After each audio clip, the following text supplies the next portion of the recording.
Did you know one of the earliest Mario games that never left Japan is Mario World? No, not Super Mario World, just Mario World. Although this title could be played on the Famicom, basically Japan's version of the NES, you needed some additional hardware to run it. The Family Basic was an accessory bundle for the Famicom, a cartridge and keyboard combo which made it possible for users to enter custom code and run it on the Famicom.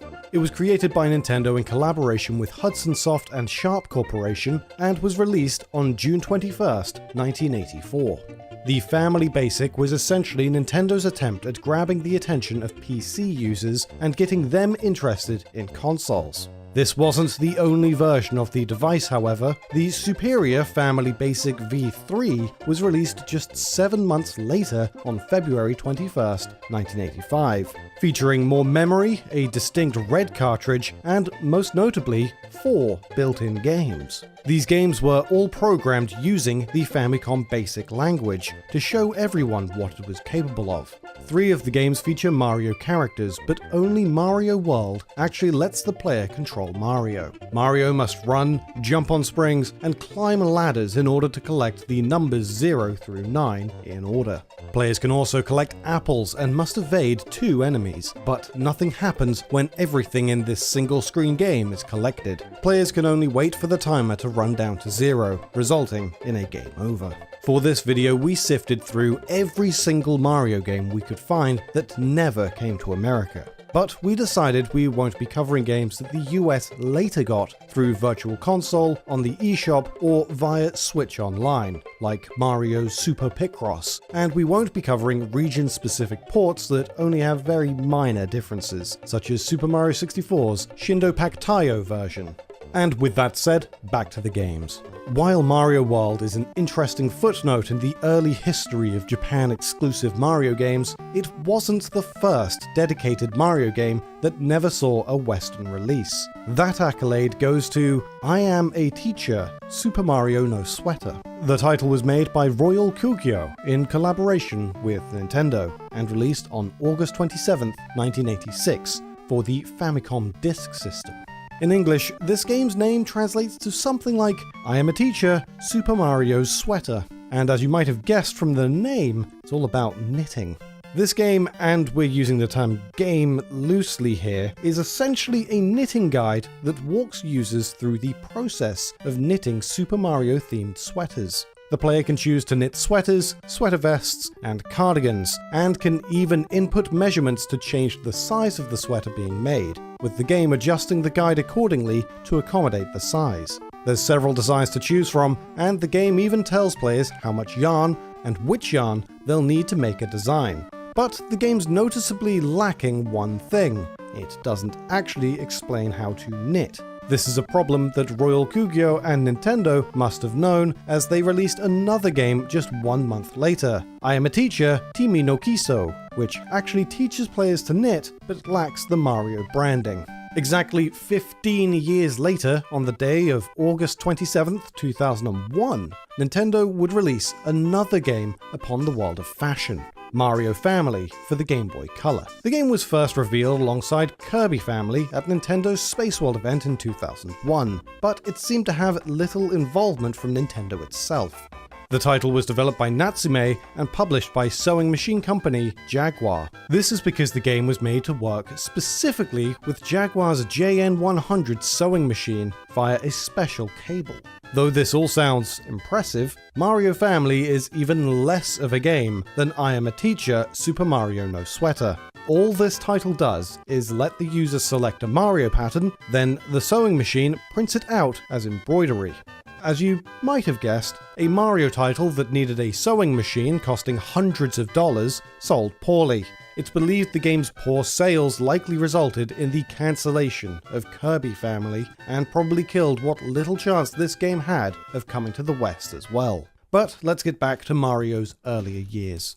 This next game actually recreates and remixes most of the original Super Mario Bros., but within the game engine of Super Mario Bros. 2: The Lost Levels. This game isn't just a reworking of a Mario title, however. It's themed almost entirely around Japan's All Night Nippon radio program, and is appropriately titled All Night Nippon Super Mario Bros. But instead of taking place in the Mushroom Kingdom, it's set in the Viva Kingdom, which comes from the show's slogan, Viva Young. It also swaps out all of the Toads in Koopa's castles for hosts of the All Night Nippon show. Despite the differences, Mario's goal is still to rescue Princess Peach from King Koopa and free the kingdom's residents. The game was made by Nintendo in 1986 for the Famicom Disk System and published by Fuji TV. This game's tie-in deal came about after Fuji TV's sister company, Pony Canyon, published a Mario promo video a few years earlier. The promo featured a song that won an All Night Nippon contest, which asked entrants to put lyrics to the Super Mario Bros. Theme song, which caught Nintendo's attention.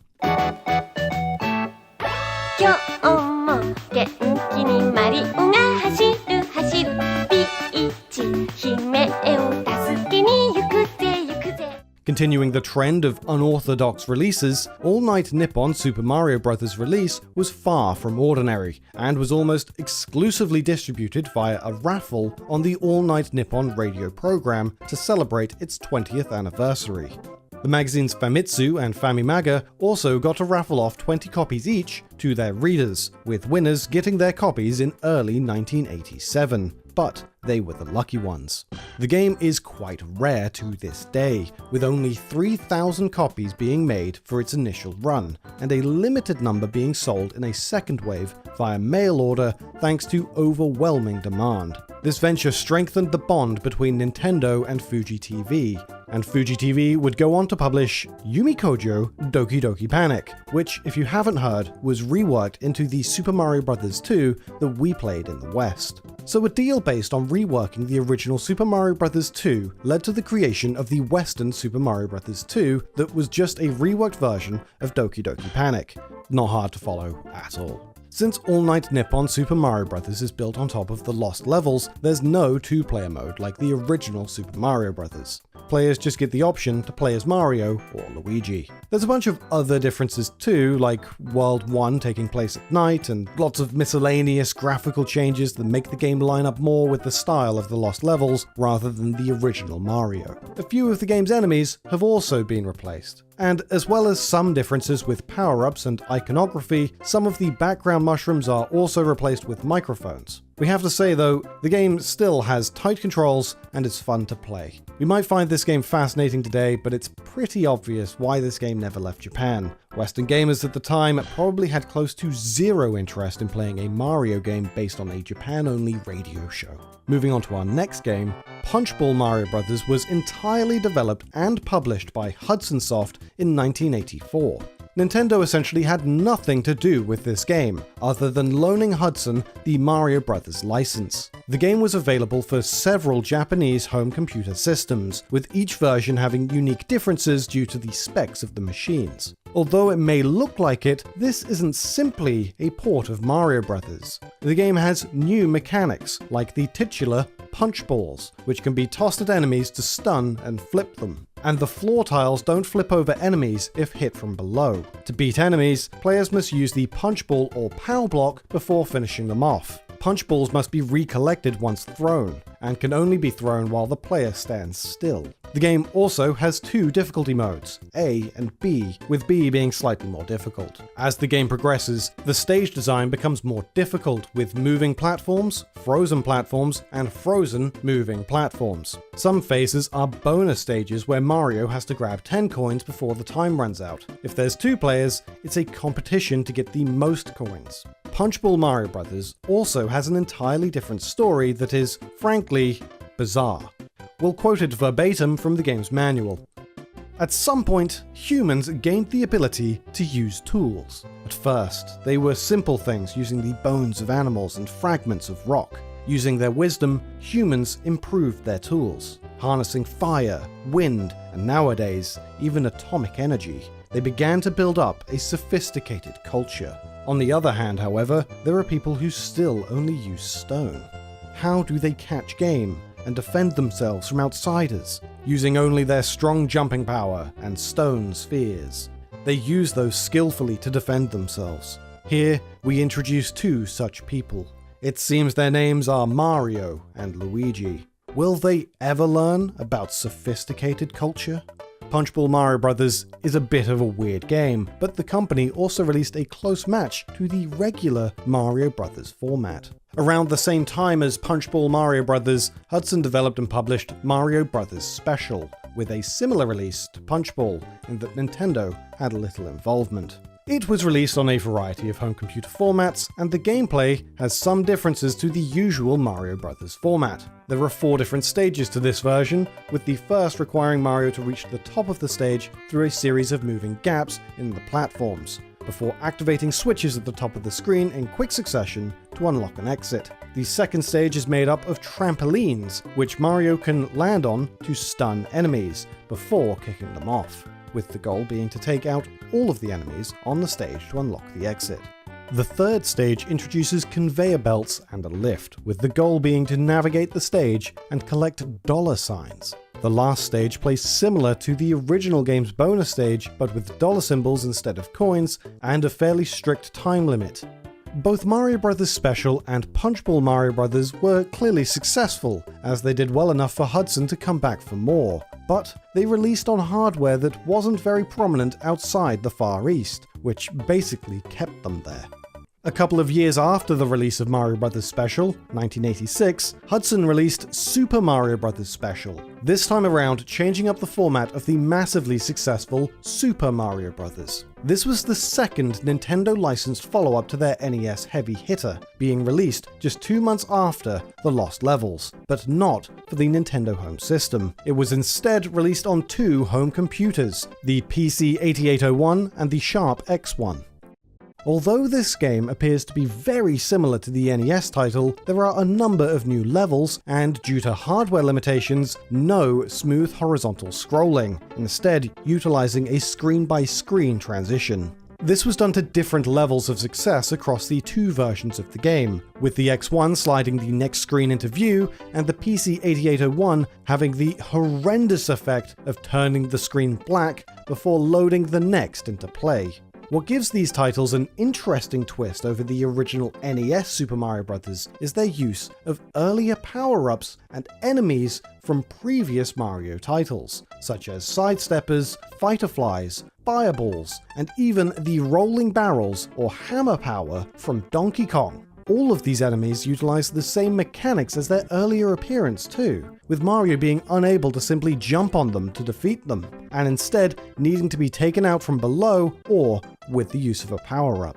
Nintendo also released their own quasi-sequel to the original Mario Bros. In the same year as Super Mario Special, Katakita Mario Bros., translating to Mario Brothers Have Returned. This updated version of the original Mario Bros. Game was ultimately the last Mario title to be published on the Famicom. The game brought a number of new levels, the ability to alter direction whilst in mid-air, retained high scores, and even the ability to register the name, age, and gender of players 1 and 2. The biggest addition, however, was the inclusion of a new game mode, called Nagatanian World, which enables players a chance to continue the game after running out of lives, though not without having to first win a spin on a randomized slot machine minigame. This chance is only offered once per game, but can reward the player with 4, 2, or just a single additional life after a game over. The main focus of this extra mode, however, is in its prizes. By attaining a score over a certain value, the game provides promotional codes which can yield real-world rewards. After scoring 100,000 points, a code is given which could be mailed to Nintendo for a chance to win a set of Mario playing cards. After 200,000 points, participants were in for a chance to win a copy of Super Mario Bros. 3, which had released just 1 month prior to Katakita Mario Bros. Win or lose, the entrant would receive a free Mario keyring, with the promotion running from November of 1998 to May 1989. Possibly the most interesting and somewhat unique addition to Katakita Mario Bros. Was its inclusion of advertising.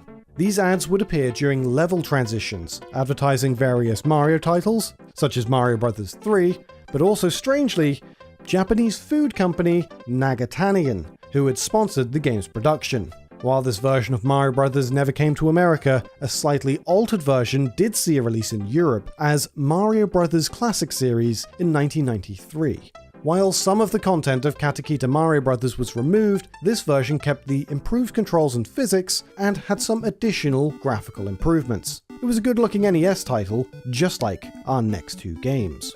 Family Computer Golf Japan Course and Family Computer Golf US Course are Japan-exclusive golf titles released for the Famicom Disk System on February 21st and June 14th, 1987 respectively.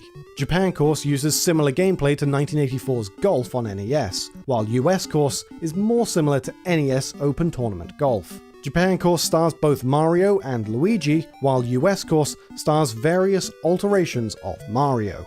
And this is actually where Mario's America outfit in Super Smash Bros. Ultimate originates.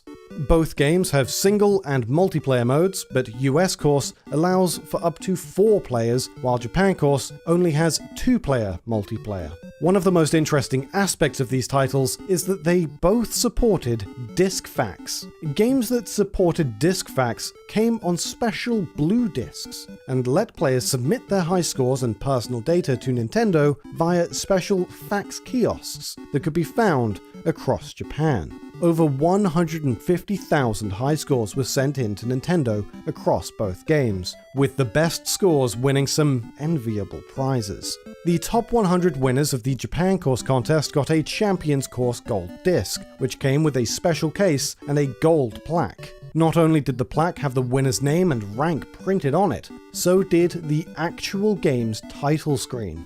Another 5,000 entrants received the Pro Course Gold disc. This version is not customized, with the title screen simply saying prize winning. The top 100 winners of the US Course contest got a gold trophy, and the top 10,000 players overall got a gold cartridge of Punch-Out!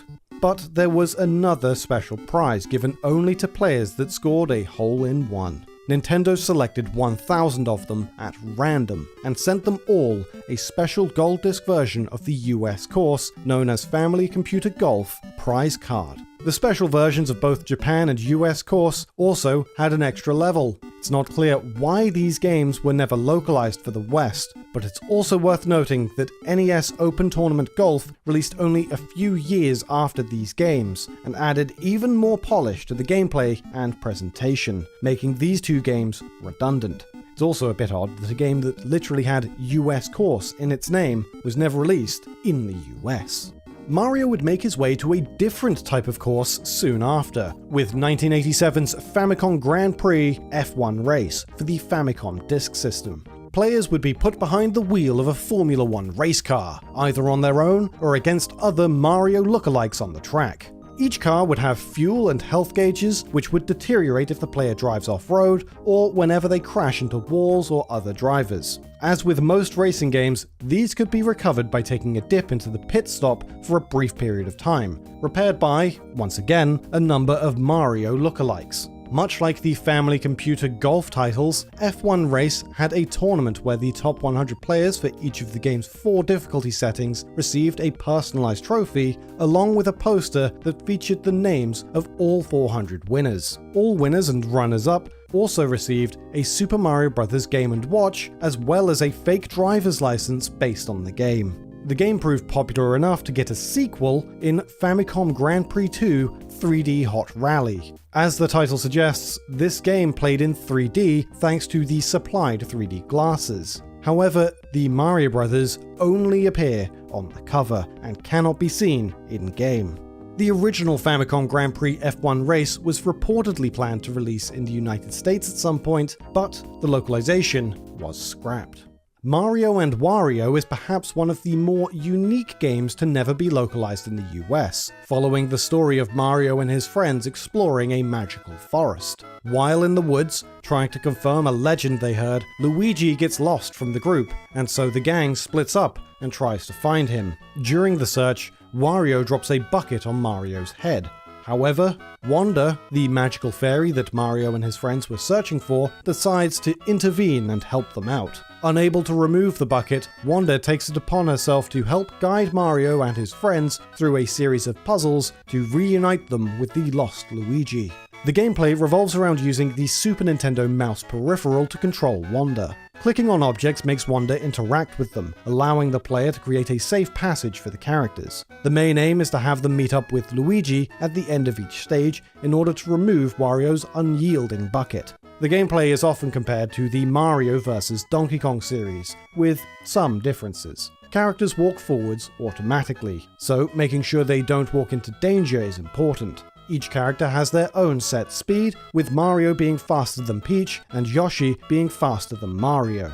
Mario and Wario was designed by Pokémon creator Satoshi Tajiri and was developed by the team at Game Freak. This makes Mario and Wario the second title Game Freak ever created with Nintendo, after Yoshi on the NES. Their next time developing with Nintendo would be for the renowned Pokémon games. In fact, Mario and Wario even shares the same composer as Pokémon, Junichi Masuda. Many people also believe that the World 7 music of Mario and Wario sounds similar to the Route 24 and 25 track heard in the first generation of Pokémon games.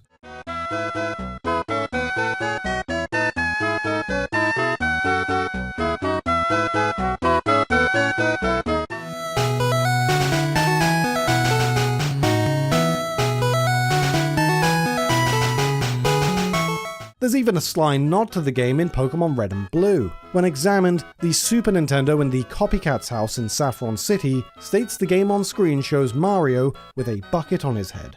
This reference was even carried forward to the game's remakes, Fire Red and Leaf Green. Bringing Mario and Wario to the West would have been a quick and easy process, as the game's text is written entirely in English. So why was it never localized? The answer to this is most likely its sales figures. The title sold relatively poorly in Japan, as did Mario Paint, which also used the Super Nintendo mouse. Mario and Wario sold roughly 500,000 copies in Japan, over 200,000 less than Mario Paint in the region.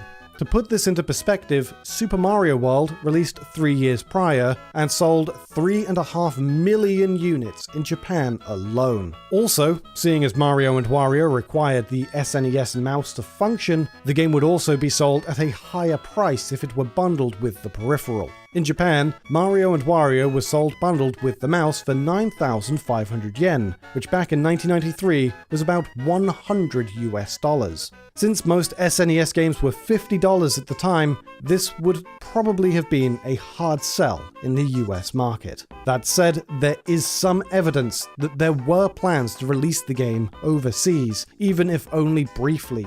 A preview for the game can be found in the September 1993 edition of Nintendo Power, which compared the game to Lemmings. Kellogg's cereal also ran a competition that showed the box art of Mario and Wario among its prizes. Within the entry form though, no publishing date had been set, and the game simply had an estimated release of 1994.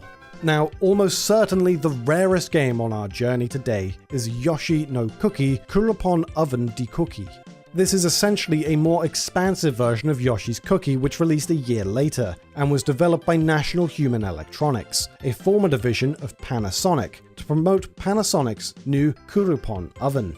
Unlike the international version, this release of the game includes not just the content found in Yoshi's Cookie, but an additional mode which has Yoshi navigating a map in a similar manner to Super Mario World. Yoshi must navigate the small island, teaching the player how to cook real versions of the cookies featured throughout the game, such as the iconic checkerboard, heart, and flower cookies. Yoshi no Cookie Kurapon Oven de Cookie is considered a highly sought after and expensive collector's item, as only 500 copies of the game were ever produced. The Satella View, a Japanese exclusive add-on for the SNES which we've brought up multiple times before on the channel, also had several Mario titles most of you probably haven't played or perhaps even heard of. The Satella View would essentially connect to a digital radio broadcast to listen to music and, most importantly, download unique games or titles with special conditions. These were typically altered versions of a standard retail title, but there were a number of games made just for the Satella View that were only available for a limited time. One of these was Undaki 30 Shark Turtle Battle Mario version, often shortened to Undaki Same Game. This game was developed by Hudson Soft and was also made available in a cartridge format with a limited run in 1995. Its gameplay is effectively just the classic solitaire card game Monte Carlo, whereby selecting two icons of the same type next to each other will remove both icons from play, with the goal being to remove all cards. Considering the game's simplicity, it shouldn't be surprising that it was distributed as a downloadable title via the Satella View. This edition was broadcast every Monday at 5:30 PM, and as with many Satella View games, it was accompanied by a radio show. It even starred Sugiyama Kazuko, the Japanese voice of Bomberman, and aired from April 1995 for about a year. The game also has the honor of being one of the few titles to support the Super Famicom mouse. Wario's Wood had its own curious remixed version made exclusively for distribution through the Satella View. In 1997, Nintendo published Wario's Wood's Bakusho version, a game that saw a decent share of contention. The original game released on both the NES and SNES internationally, but only on the Famicom in Japan. The Satella View title, which plays exactly like Wario's Woods, simply replaces various characters from the game with the comedy duo Bakusho Mondai. Around this time, many began to say that Nintendo was failing to deliver unique experiences with the Satella View service, and this mildly altered version of a pre-existing title did not help their case. The company distributed a second version of Wario's Woods on the service called Wario's Woods Again, making very few changes from the international SNES version, and lacked a couple of game modes and dialogue in the game's story mode. Birdo was also MIA, replaced by the female Satella View avatar. But the complaints surrounding remakes and rebranding of existing Nintendo games wouldn't stop with Wario's Woods. Nintendo's interest in live broadcast events was evident thanks to the variety of games available via the Satella View, such as the quiz game series Satella Q. Each week, a new version of Satella Q would broadcast. Hosted by Toad, the quiz required players to not just answer a variety of questions, but also play a number of incredibly simple minigames. These quizzes would be rebroadcast at regular intervals, rather than being played at exclusive times each week. Toad would read questions for the player to answer through the system's SoundLink system, but music would also be broadcast ranging in styles from classical to J-pop and even British rock, with some tracks being used as part of the questions themselves.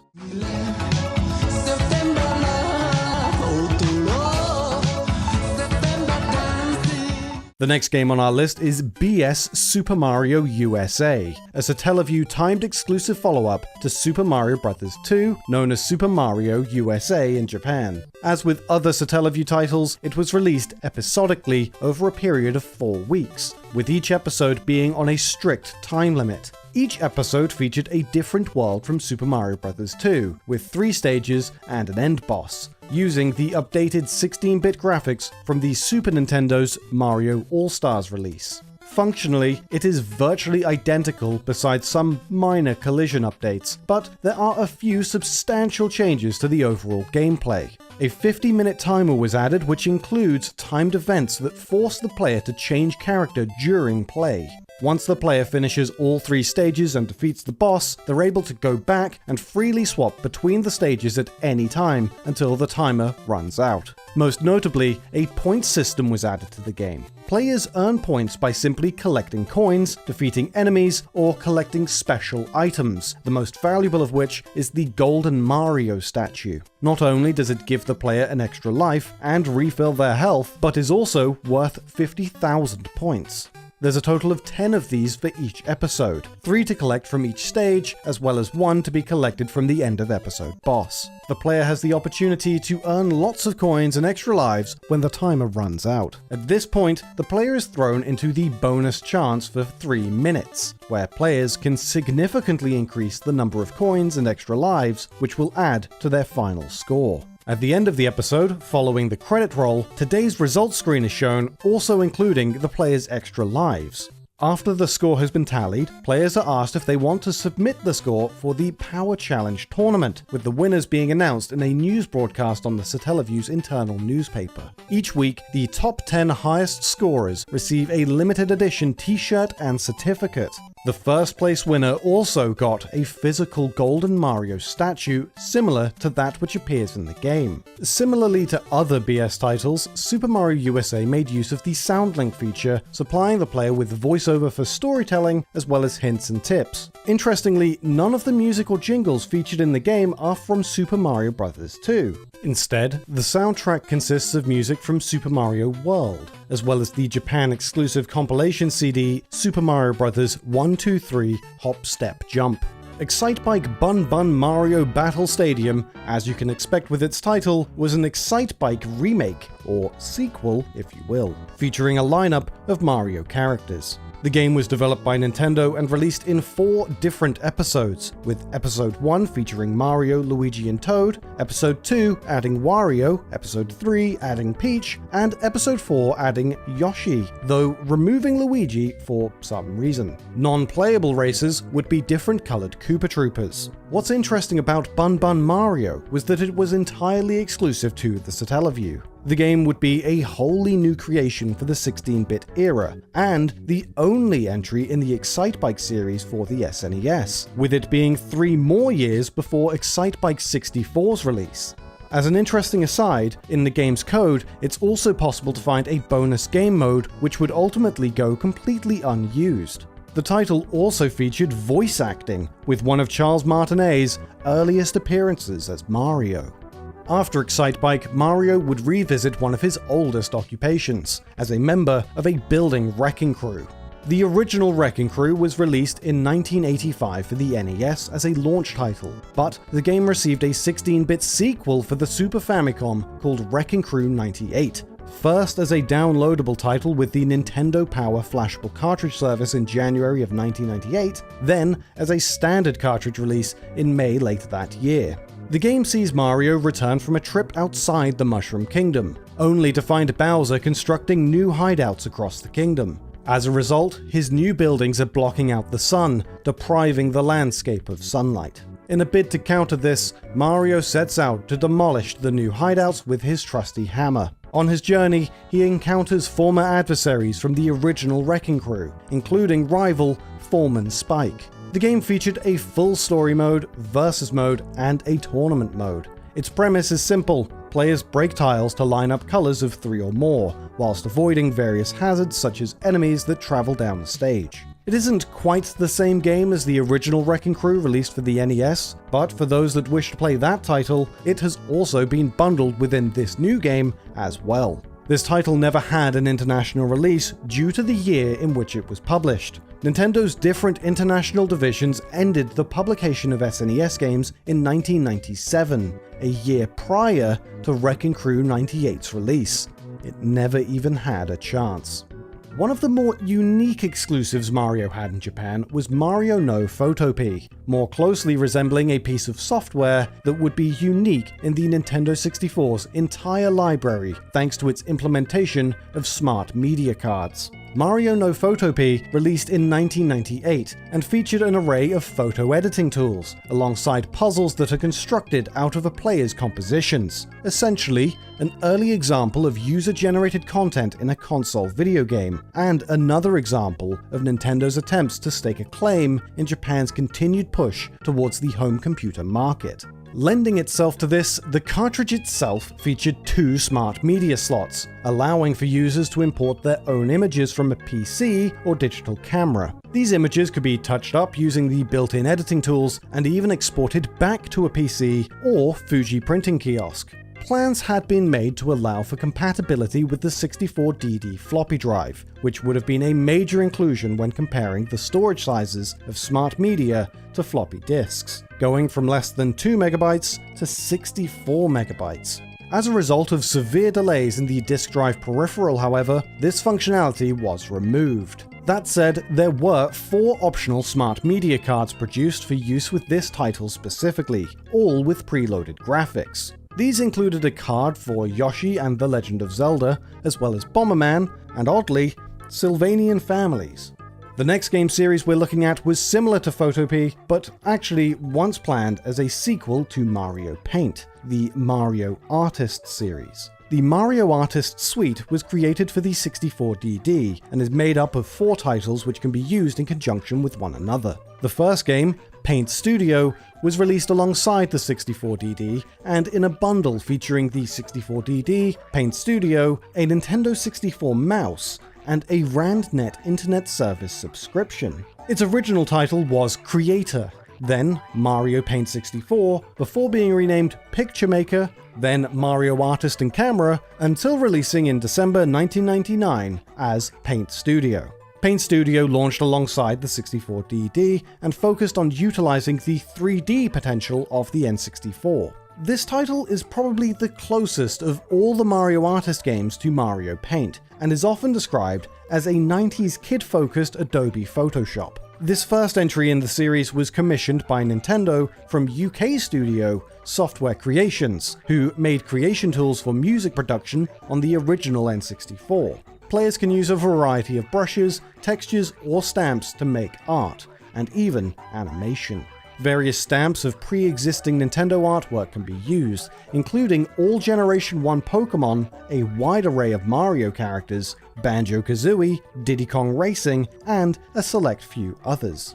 There's even a unique 4-player mode included in the game, allowing 4 players to paint at the same time. There's also 3 different 3D environments that can be explored: Mars, Underwater, and Dinosaur Land, where players move through the locations taking pictures of the creatures inhabiting them, similar to Pokémon Snap. Players can even edit the textures of some of these creatures. The next game in this mini-series is Mario Artist Talent Studio, released February 23rd, 2000. The software came bundled with the Nintendo 64 capture cartridge, an adapter that let users hook up an analog video source, like a digital camcorder or tape player, and record movies onto the Nintendo 64. The title is mostly an animation suite, letting players create their own 3D characters by choosing body proportions, facial features, clothing, hair, and so on. Players can also insert their own images onto 3D models. The models can then be used to make movies, with the characters dressed in various clothes and accessories, animated to sound and music,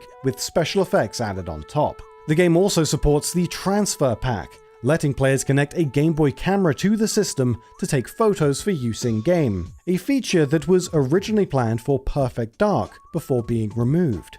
After Talent Studio came Mario Artist Communication Kit on June 29, 2000. The disc let players connect to the internet and RandNet's Net Studio, a service that gave users the opportunity to share their Mario Artist Suite creations with other RandNet users. The service provided a variety of contests as well as printing services through mail order. The disc for the communication kit also contains content that could be added to Paint Studio. The RandNet service ran for only 14 months before it was taken offline, effectively rendering the communication kit unusable.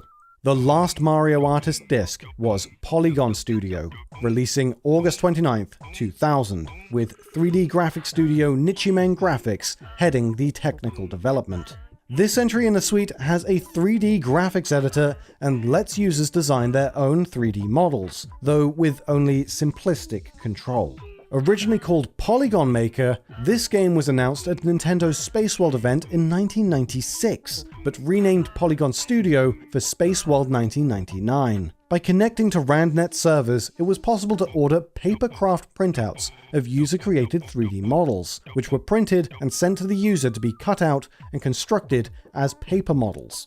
There's also some bonus minigames included in this entry, such as Sound Bomber, providing a selection of different minigames making use of the player-created 3D model within them, as well as Go-Go Park, which sees the player wind up their creation in order to have it stop before launching off of a cliff. The title even includes a particularly strange 3D area called the Experimental World. Within this environment are an array of toasters, toast included, which guide the player through the world so they can find new 3D objects to utilize within the model editor. Some parts are known as power blocks, which provide the creation with the ability to move more quickly.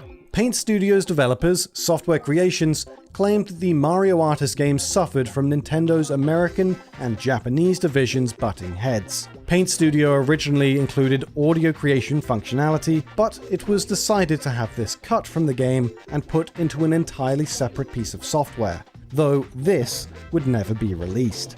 The Pickford brothers, who worked with Software Creations, claim on their website, Nintendo in Japan took control and rejected many of the ideas which had been accepted enthusiastically by the Americans, steering the project in a different direction after John left Software Creations to form Z2, and throwing away loads of work. The series was set to be even more extensive, with 4 more entries in the series being planned but never released. These included Game Maker, Graphical Message Maker, Sound Maker, and Video Jockey Maker. These games actually have some relatively unknown or unused data. A hidden video of the late president of Nintendo, Hiroshi Yamauchi, can be found within Talent Studio, where he stumbles over how to talk about what Talent Studio actually is. However, the most interesting secret not seen in the series can be found in Paint Studio, where the English developers clearly left unused text in the game's data unsavory by Nintendo's standards. Debug text pertaining to the game's initialization includes a fatal error message which reads, "Can't create N64DD manager. Expect things to f*** up." The Mario Artist games may have only been received by a small audience, but they undeniably inspired future work by Nintendo. Polygon Studio's Sound Bomber is the predecessor to the WarioWare series, including a number of microgames which would go on to be included in WarioWare, though with new names, graphics, and controls. In fact, the first level of the original WarioWare release, being played through a boombox, is a direct reference to the Sound Bomber mode. Talent Studio, on the other hand, would also serve as the inspiration for the cancelled GameCube title, Stage Debut. Shigeru Miyamoto claims that Stage Debut is actually the direct descendant of Talent Studio, and while it was never released, the work on Stage Debut served as the basis for Nintendo's Mii characters. Of course, ultimately, these games would never receive English localization, and the obvious reason for this is the series' requirement of using a 64DD add-on. As the 64DD never left Japan, neither did these artistic tools. Sales of Paint Studio also demonstrate the 64DD's troubles in Japan, and gives weight to its lack of localization, with its developer, Software Creations, estimating that it sold only 7,500 copies. With that said, Luigi Blood, a preserver of 64DD games, has translated the 3 games within the suite: Paint, Talent, and Polygon Studios. Going back to something slightly more traditional, Mario Golf is one branch of the franchise's sports spin-offs which gained a decent following, particularly considering the less than major interest that comes to golf titles in general. But one game in the series only saw release in Japan in May of 2001, Mobile Golf. This was a unique entry, not just in the Mario Golf series, but even on the Game Boy Color, being released alongside an adapter that gave players the opportunity to connect to the internet and play against others. The adapter would connect the Game Boy Color to a mobile phone, allowing games to connect to mobile phone networks to send and receive data. Similar to the other Mario Golf games, the player can pick one of 4 human characters to play through an RPG-style story, gaining experience and unlocking other characters as they progress through the game. Mario, Princess Peach, Yoshi, and Foreman Spike were all unlockable by connecting the game online as a sort of early form of DLC, though the service has of course ended since, and as such, they can no longer be accessed without hacking. Mobile Golf was in fact the last Game Boy Color game to be published on the Game Boy Color, which, alongside the inclusion of complicated networking features, likely contributed to it never being released outside of Japan. Nintendo were just most likely interested in focusing their efforts internationally on the Game Boy Advance. Our next game is Nintendo Puzzle Collection, which is a bit of a unique case. Released in Japan in 2003 for the GameCube, this is a collection of 3 games in one: Dr. Mario, Yoshi's Cookie, and Panel de Pon, better known in the US as Tetris Attack. Early versions of the collection were known as the Masterpiece Puzzle Collection, with a primary focus on creating a title that would appeal to women, with famed Japanese actress Asami Abe being brought in for televised advertising. Each game is based on an earlier release, with Dr. Mario being a port of Dr. Mario 64, Panel Nippon being based on an unreleased Nintendo 64 version of the game which got reworked and released in the US as Pokemon Puzzle League. Yoshi's Cookie, however, is an all-new game made specifically for this compilation, and never released in any form in the West. It even had a 4-player multiplayer mode where each player assumed the role of Mario, Yoshi, Peach, and Bowser. An interesting feature of this title is the ability for the player to connect their Game Boy Advance to the GameCube system through a link cable, allowing for a downloadable version of each title on the handheld, such as an emulated version of the original NES release of Dr. Mario.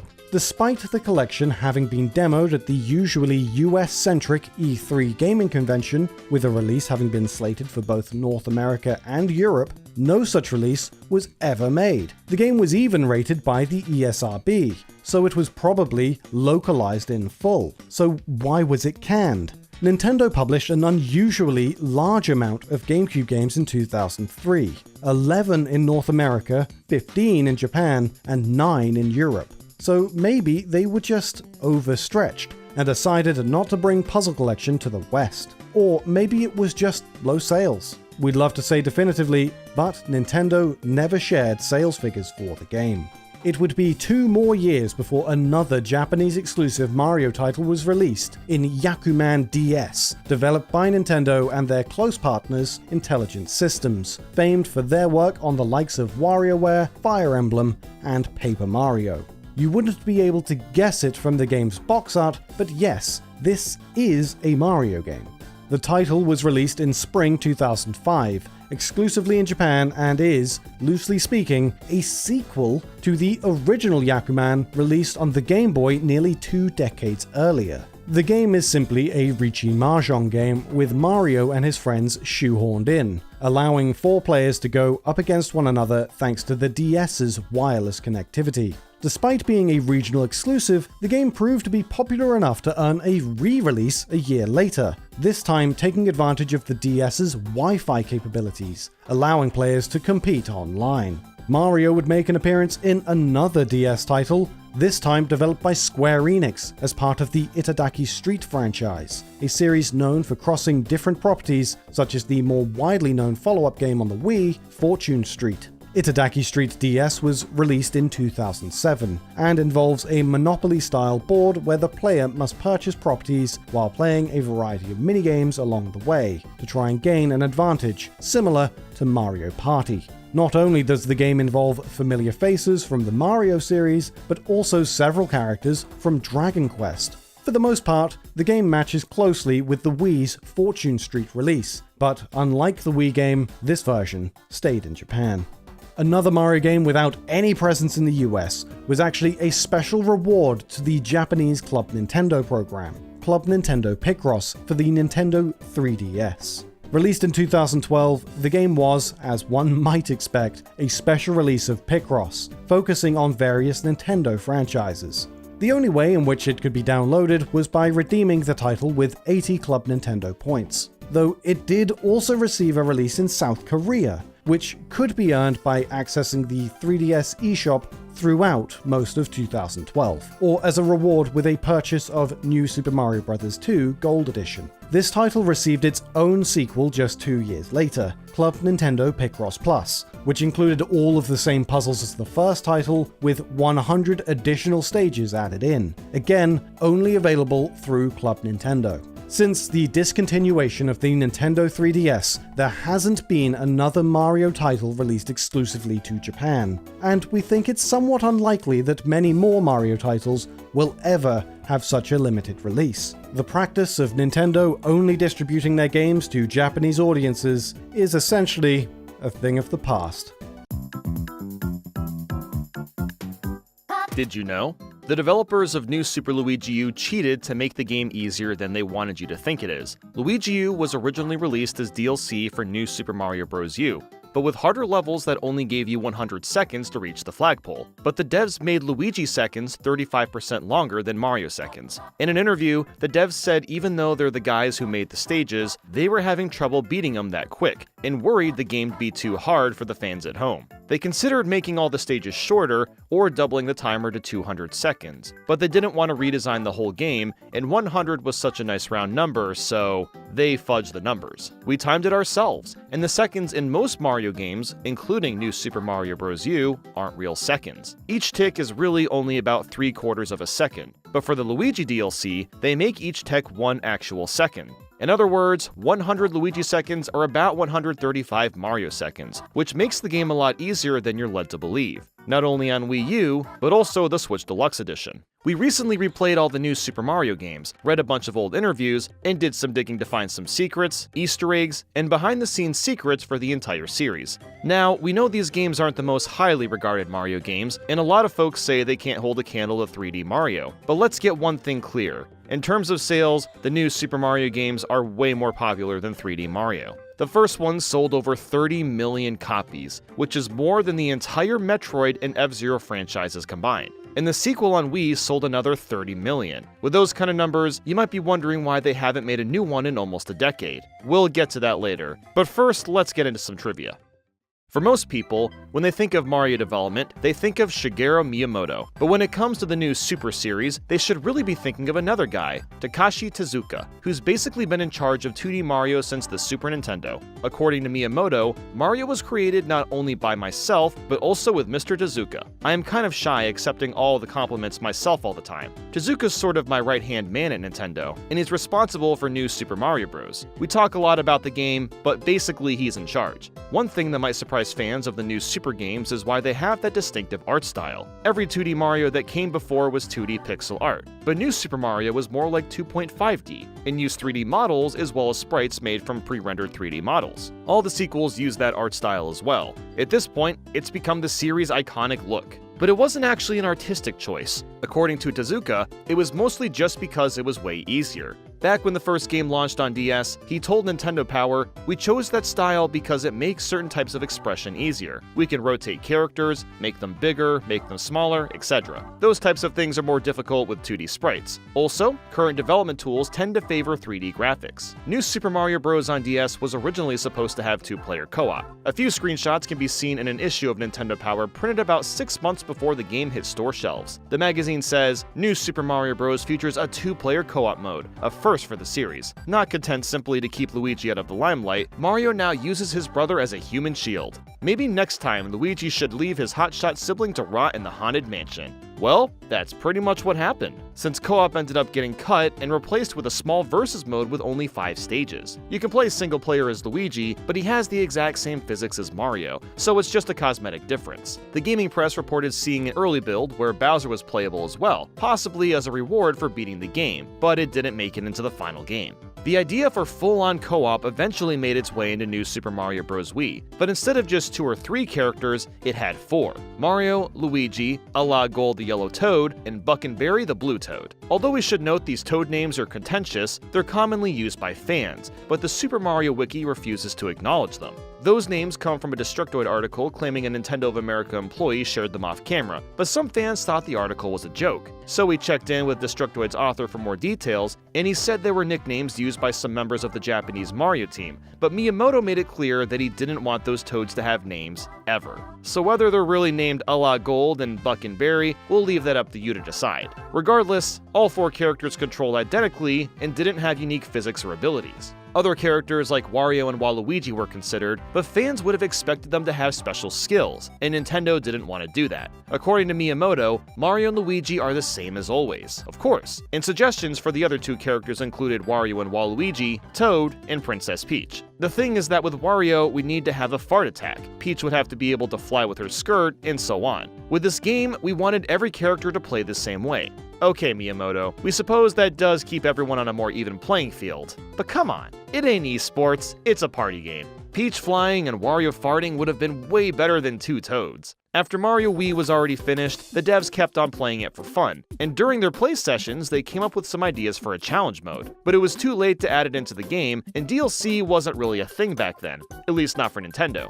They still wanted to share those challenges with fans though, so they posted them on Nintendo's official Japanese website. There were 89 challenges, all ranked from 1 to 5 stars, like finishing levels with 0 points, self-imposed limitations like winning with Mini Mario, and speedrun times for every stage. Nintendo released the challenge list in English too, but for some reason they later deleted it. They also banned that webpage from the Internet Archive, so it's completely wiped off the internet with no way to find it. Lucky for us though, one of our viewers printed it out on a piece of paper about a decade ago and sent us pictures. So here they are if you're curious, or if you're a hardcore fan who thinks you've got what it takes to complete them. Having to get those challenges off a website wasn't ideal though, which is why the devs built them directly into the next game, New Super Mario Bros. U, as a separate mode available right from the home screen. There's actually less of them, with Mario U having only 67 instead of 89, but they take place on their own custom courses, so it's definitely a more fleshed out experience. This situation of supplemental content being online instead of in the game itself was actually reversed for hint movies. They were included in Mario Wii, but only on the internet for Mario U. In case you don't remember, if you go to Peach's Castle in Mario Wii, you can watch videos that teach you how to do super skills, speedruns, and secrets. There's some tricky techniques in there, so tricky in fact that some fans thought they were tool-assisted or made by bots. But the gameplay was actually from Nintendo debuggers, with a director and other high-level staff breathing down their necks to make sure everything was perfect. Every time they went through a pipe, they had to go right down the middle. If there were a group of coins floating in the air, they either had to skip them for speed or grab them all. Only getting some was unacceptable, and meant they'd have to reset and start over. The debuggers replayed again and again until all 65 hint movies were absolutely flawless. They did something similar for Mario U, but this time Nintendo put all the hint movies on the game's YouTube channel. When New Super Mario Bros. Wii released in 2009, it outsold Mario Galaxy almost 3 to 1. But it might have sold a tiny bit more if not for an Australian man named James Bert. Bert got a copy from a local game shop about 2 weeks before the official release date. Then after some of his hacker buddies talked him into it, he uploaded the game to the internet so anyone could play it for free. And about 50,000 fans did exactly that. That's when things took a turn for the worst. We interviewed James, and he told us, "My house was raided, and there were about 6 local authorities and Nintendo lawyers with big black plastic bags who came to my house and took my Wii and a handful of DVDs and Wii games." Long story short, he ended up owing Nintendo $1.6 million for potentially lost sales. Nintendo's senior director of anti-piracy told the gaming press that James would end up paying, quote, "a significantly lesser amount." We asked James how much that undisclosed amount was, and he said it was $0.00. James never paid Nintendo a single penny. He declared bankruptcy as part of the agreement with Nintendo, which had some long-lasting effects on his credit score, but otherwise he counts himself lucky. He thinks Nintendo just wanted to make an example out of him to scare away other pirates who might want to do something similar. If you've heard this story before, you might have heard that 3 years later, Nintendo sent James a limited edition Ganondorf figurine. Gaming outlets framed it as Nintendo letting bygones be bygones, as sort of an olive branch to say that they forgave him for pirating Mario. That's a fun story, but James said that's not what actually happened. He told us, "When journalists don't know, they just make it up, I guess. They never bothered to ask me, which is why I'm happy to go into detail with Did You Know Gaming." The real reason was that he won a contest at the local game shop, because he spent more money than anyone else that month on Nintendo products. So they gave him Ganondorf as a prize. James says even after everything that happened, he still loves Nintendo and doesn't have any hard feelings about the Mario lawsuit. And in case you're wondering, yes, they did eventually give him his Wii, games, and DVDs back. Nintendo games, and especially Mario, almost never leave Nintendo consoles, but Mario Wii was one of the few exceptions. Almost a decade after its original release, it got an official, upgraded port on the Nvidia Shield TV. The original Wii version ran in 480p, but on the Shield it runs at 1080p and 60 FPS. Here they are side by side, and we'll zoom in a little so it's easier to see the difference. Not only is it leagues better than the original, but it sold for just $10. A few other classic games got the same treatment and had their motion controls turned into normal controls, like Donkey Kong Country Returns and Twilight Princess. Nintendo agreed to the partnership as a way of expanding into the Chinese market. Unfortunately though, they didn't sell too well, so some games that got announced, like Mario Kart Wii, never got released. Well, not officially anyway. Some folks just downloaded Dolphin emulators on their shields and were off to the races. This video is mostly about the mainline New Super Mario games, but there's actually one more that most people don't even know exists. New Super Mario Bros. Wii Coin World was an arcade game developed by Capcom in 2011, 2 years after the Wii version. But unfortunately for Mario enthusiasts, it was only released in Japan. Coin World even had its own 6-song soundtrack. Half are remixes of music from the mainline games, and the other half are fully original, one of which you're hearing right now. The soundtrack might actually be the best part of the game, because as far as gameplay, it's mostly a small-stakes gambling simulator. You have to cash in some real-life yen to get arcade tokens. Then you'll be spending most of your time playing slots. Most forms of gambling are illegal in Japan, so even if you hit it big, you'll get more tokens you can exchange for real cash. All you really do is keep playing slots or spend them on other games in the same arcade. In addition to slots, Capcom also threw some simple minigames into the mix, a Bowser boss fight, and support for up to 4 players. Fans outside Japan aren't missing out on too much by not being able to play Coin World, unless they're really into gambling, of course. But it's definitely an interesting piece of Mario history, and you can't hate that soundtrack.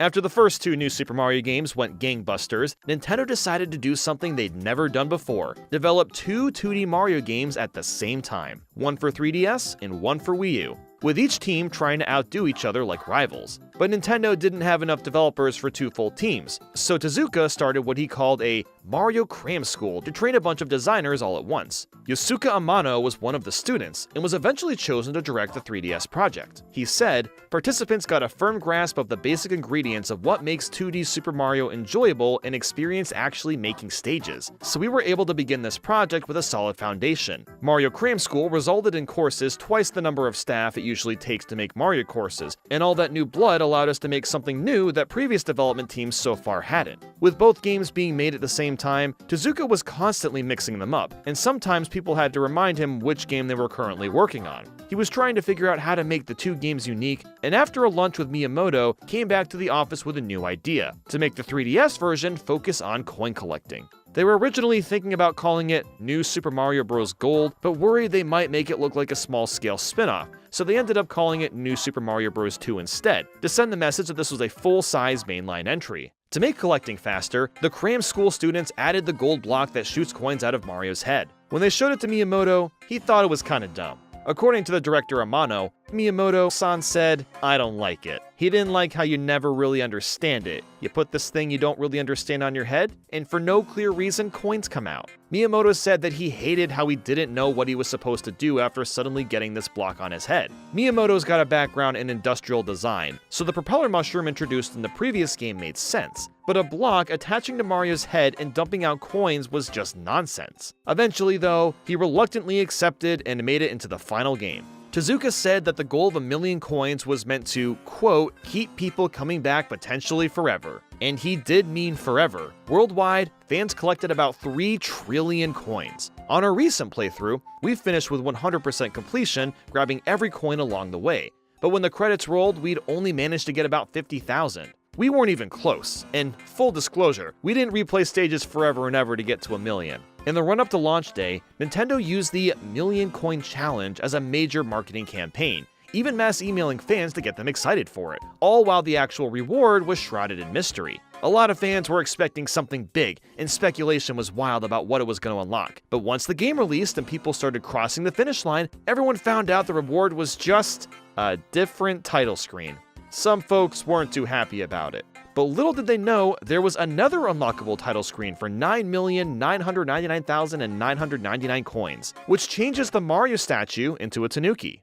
New Super Mario Bros. 2 is generally considered the least memorable entry in the series, but it actually left a pretty hefty legacy. It was the game that introduced Gold Mario, who's pretty much everywhere now. He's been in 3 Mario Kart games, Mario Golf, Mario Tennis, Mario Party, and he's even got his own costume in Mario Odyssey. The game also got its own Smash Ultimate stage, where collecting 100 coins gets you the Gold Flower power-up. And New Super Mario Bros. 2 was even the first Nintendo game to release simultaneously in digital and physical formats. Of course, that's not to say the other games don't have legacies as well.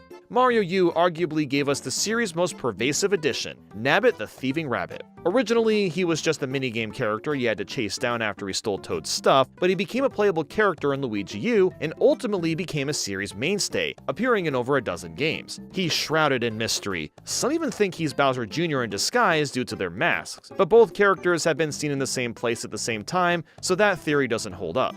In reality, there's only a couple solid facts known about him. If you check out his flag in Mario and Sonic at the Rio 2016 Olympic Games, it says he lives on the Mushroom Kingdom's secret island. That's the purple house you unlock after Mario U's final boss. It's full of records, so we guess the implications that Nabbit's been following Mario and spying on him throughout the entire game. That interpretation's backed up by an Easter egg, where if you take too long to open a treasure chest, Nabbit will jump in and out of nowhere and steal it. Nintendo also added a little something to the Deluxe Edition. On Wii U, Mario gets a kiss from the princess after beating Bowser, but on Switch, you can see the same cutscene but with Nabbit being a peeping Tom. Speaking of Easter eggs, the devs also added one into Mario U's title screen. Normally, it looks like this with all 4 characters butt stomping, but if you don't push any buttons, it'll autoplay cutscenes, then eventually cycle back to the title screen. But this time, Luigi will trip and misses his butt stomp, and stand around looking confused. This secret's also in the Switch version.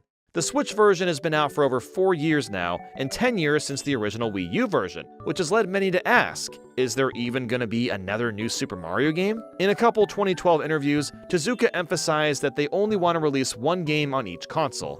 I don't know if you've noticed, but with each hardware iteration we release a new Super Mario for each one. It would be difficult to bring 2 or 3 side-scrolling Mario games because the one we released has already done what we wanted to accomplish on that hardware. So possibly in his mind, U Deluxe counts as the one for the Switch hardware. Also, they kinda burnt themselves out. In another interview, the devs say they exhausted all their ideas when they released New Super Mario 2 and U in the same year, not to mention making both games DLC. One theory we've seen in recent years is that Mario Maker killed the mainline 2D series, that Nintendo must think there's no need for a new game when fans can make their own levels and play a near infinite number built by millions of fans. But according to Tezuka, that couldn't be farther from the truth. Mario developers build up the whole world, making sure the courses all fit well together, he said in 2014. I don't think the overall fun you can have with an entire Mario game is the same as playing courses in Mario Maker, and of course future Mario games will include lots of new features, so I don't think the two will ever be in competition. After Mario Maker 2 released, Tezuka said, I do think we've probably been influenced by the things we've seen people making in Super Mario Maker up to this point, but I don't know exactly what sort of concrete form they would take in the Mario games in years to come. With things like that, we'll put the game out, see the reaction from the fans, then make decisions about what we'll do to include in games going forward. And shortly after that, for Mario's 30th anniversary, as the guy who's in charge of 2D Mario, he said his adventures are far from over. 30 years is just a checkpoint, and he fully intends to keep on making them. As for clues on what the next new Super is going to be like, it'll probably be a bit more like Luigi U. While that DLC was in development, Tezuka went back and played the older games like Mario 3, and discovered that the courses had gotten longer and longer with each new game without the devs even realizing it. That's one of the reasons the stages in Luigi U ended up being so short, and Tezuka says that he'd like to do that in future entries as well. Shorter stages with more packed into them. The fruits of that idea can already be seen in Mario Maker 2's story mode, with levels even shorter than the ones in Luigi U. And frankly, we'd be surprised if Nintendo passed on making another sequel when they sell tens of millions each. They didn't say that in all these interviews, but come on, this is Nintendo we're talking about. If there's one thing those fellas don't hate, it's money. Now that they've had a decade to come up with new ideas and gotten a boost from Mario Maker's fan-made levels, it seems like there's reasons to be optimistic for a new Super Mario.